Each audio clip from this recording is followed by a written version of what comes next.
In this episode, you'll get a breakdown of the quote, "Radical responsibility means owning even what isn't your fault," and why victim mentality is the death of all power.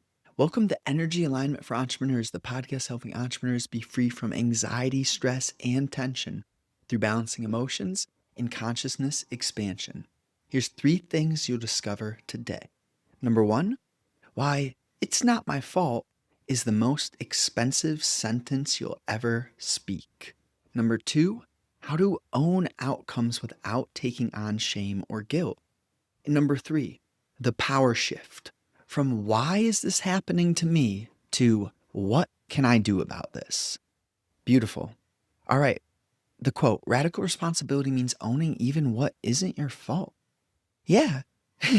Ultimately, there's these situations where it's never, how do I put it?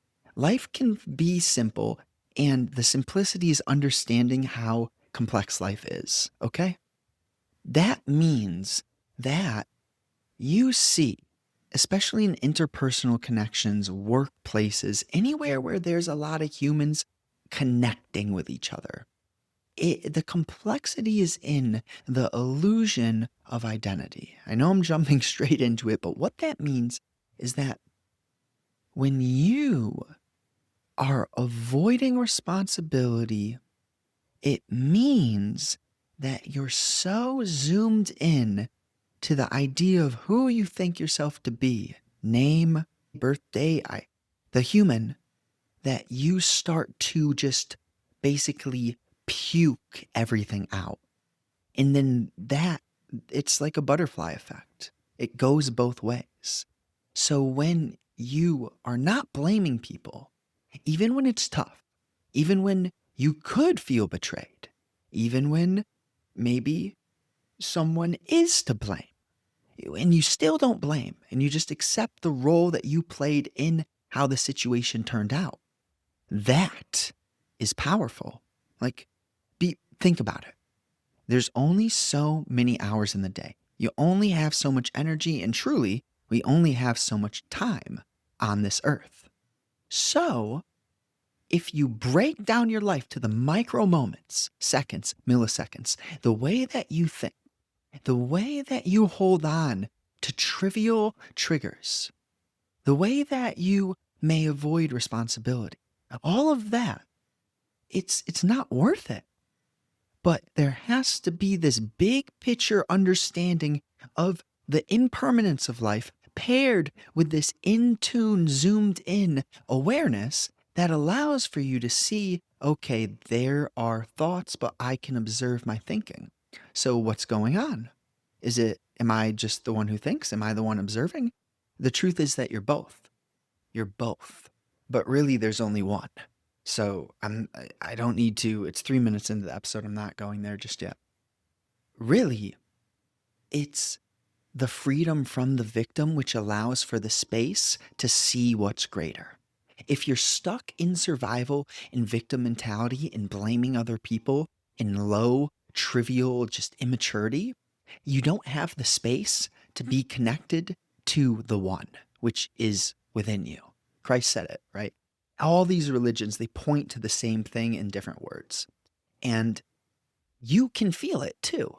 And that's the truth. That's the thing that maybe the Vatican or the Catholicism doesn't necessarily want you to know. Maybe the 1%ers don't want you to know the power that dwells within what you are.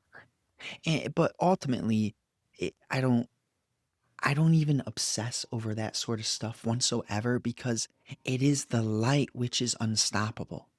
It's the nature of the game. It's like a human was created by something larger than a human, so why would we ever fear what humans can do?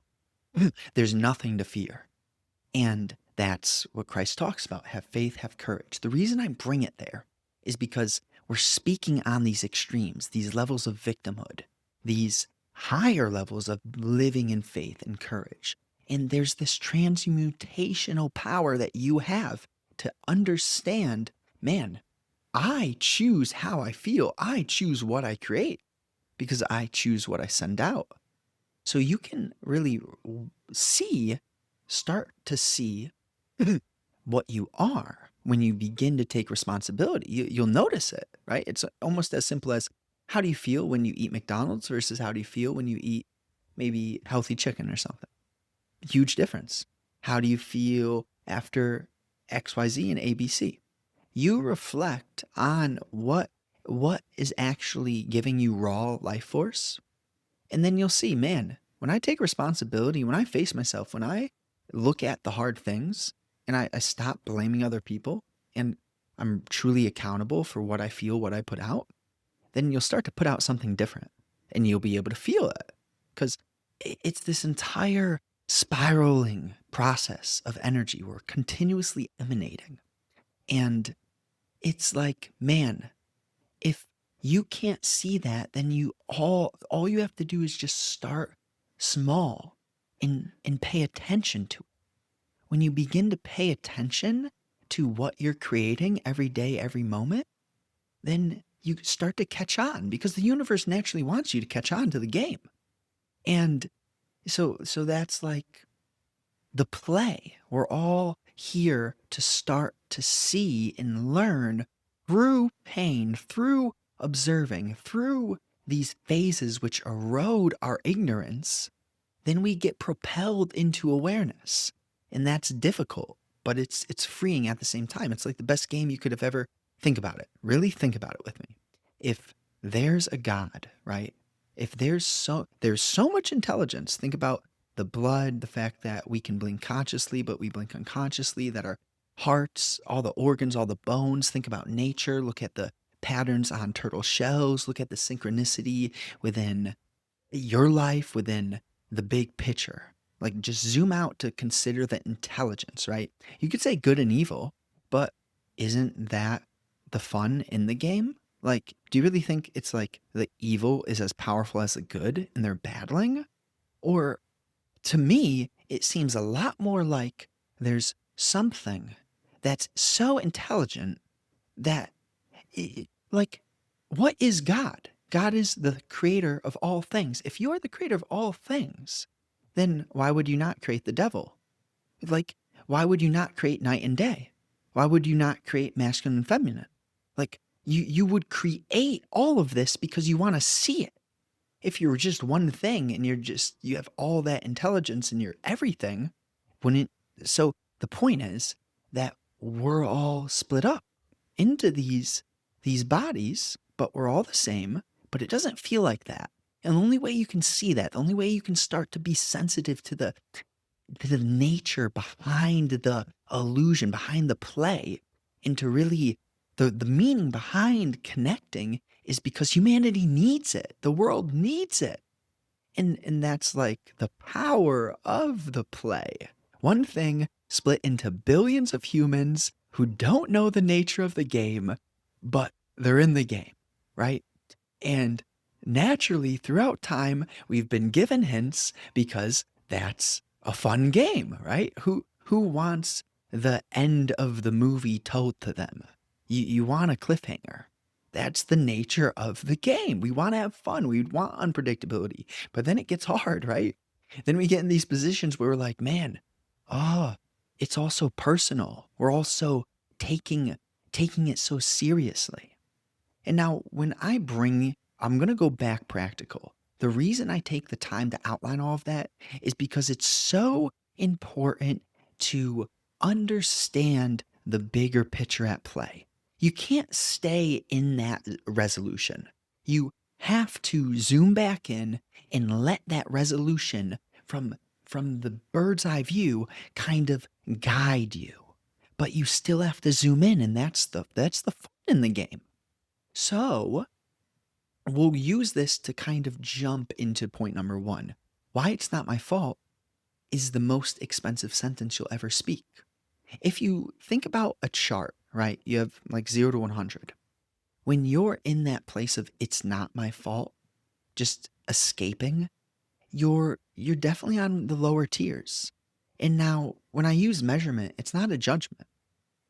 Because anyone can find themselves in a place of it's not my fault. But it's a lot more powerful to just say, was there anything that what did I learn from this situation, right? Instead of taking your energy, if you think about moment to moment and the power of impermanence and the fact that we're all very human, even though I said everything else I said, we do die. So it's not my fault. That's like, no, no. What did I learn? What you see changes based on where you stand. And the power of seeing the bird's eye perspective, the big picture, is it helps you play the game better. There's levels to the game. What you put out in the game comes back to you. So, when you take responsibility, you're more likely to find yourself around people who take responsibility. And then you don't get blamed for things. How nice is that? So, when you work on your own stuff, and again, the human in you may say, oh, well, I've been working on this and I'm still in this. Yeah, buddy, can you see it? Like that's the thing right there. It's right there. The universe works at that level. It doesn't work on the level of everything so literal. It's a game. So we gotta learn to not take every word so seriously and read between the lines. The universe communicates to you via synchronicity, via the subtlest signs. And what does Christ say? He says, a generation that asks for signs is, quite wrong. Forgive me for not knowing every word and every verse. But it's like a evil generation will ask for signs. Yeah, yeah. You don't need a sign if you already are awake to it and you feel it. Sorry, I'm yelling. Now, number 2, how to own outcomes without taking on shame or guilt. Definitely a difficult point. Definitely hard. But what you want to do is start asking better questions, right? Instead of that it's not my fault, you're asking a question like the ones that I put in before. And then you're not sending out that raunchy, low qual energy. And again, when I use those words, if I'm around someone of that nature, I'm not sitting there thinking, rah, rah. I'm listening to them. But there, you have to use words still. Like we have to measure to communicate. But beyond the communication, I'm telling you honestly, and that's why I stop myself so quickly, because I know the human can say, oh, this guy's supposed to be good, and now he's saying they're raunchy in this. And hopefully that makes sense, all right? Now, let's go back into it. How to own outcomes without taking on shame or guilt. You are feeling your own projections and you're processing like, all right, if there's a situation and you know that you coulda, shoulda, woulda, you can't entertain the coulda, shoulda, woulda, but you actually start just asking better questions, right? Like the moment you start to think coulda, shoulda, woulda, you go pen to paper instead and say, okay, well, what did I actually learn here, right? Because that coulda, shoulda, woulda isn't necessarily wrong, but it's a form which is going to bring you low when you could use that same energy to bring you high, bring you up, bring you clear, bring you strong, right? I feel like that makes sense. Now, point number 3, the power shift from why is this happening to me to what can I do about this? It's a absolute shift in perspective. And when you do it, it's like the first time you do it, all right, yeah. Second time you do it, yeah. And you just start to notice, okay, wait, it's turning, it's changing, it's getting momentum, right? An object in motion stays in motion.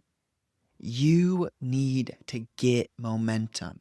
You need to be sensitive to your momentum, what stalls it, what accelerates it, how to channel energy, how to, ebb and flow, how to use the elements around you. There's going to be different elements in your vicinity. But that's like, for example, you get cheated on. You could take it 2 ways, or you could take it many ways. But you could say, woe is me, or you could say, oh man, I've got new energy. And you're not going to use that energy the wrong way. You're going to use it the right way. And you're going to juice that. And that's going to make you strong. And then the next time a tough thing happens, okay, maybe it's a different element. Maybe it's a different situation, different details. Okay, different energetic signature. Yeah, so on and so forth. And you juice it. And now your wattage, your energetic relationship, it's like, all right, so you got a new little thing unlocked, if you will. This is why I liked video games back in the day. I didn't like really know it, but it's kind of like how consciousness works. Now, ultimately, you just start to take life not so seriously. And that allows you to say, you know what? I'm going to live my best life. I'm not going to keep lowering myself because I'm caught by these immature things. And as you do that, you let go and you let go, and everything, it just starts to work for you. And it's nice when that happens. Now, it's because who you are, and only you can change who you are. So pray and surrender, because inside you are something extraordinarily powerful. I'm going to skip the recap here. I am so grateful for you listening, though. Sincerely, thank you so much. From the bottom of my heart, I appreciate you so much. Now, if you want to help me, just share it with a friend, anyone. And it will, someone who you feel in your heart that would enjoy it. And new episodes are out every Monday, Thursday, 10 a.m. Eastern Time. Sincerely, have a great day.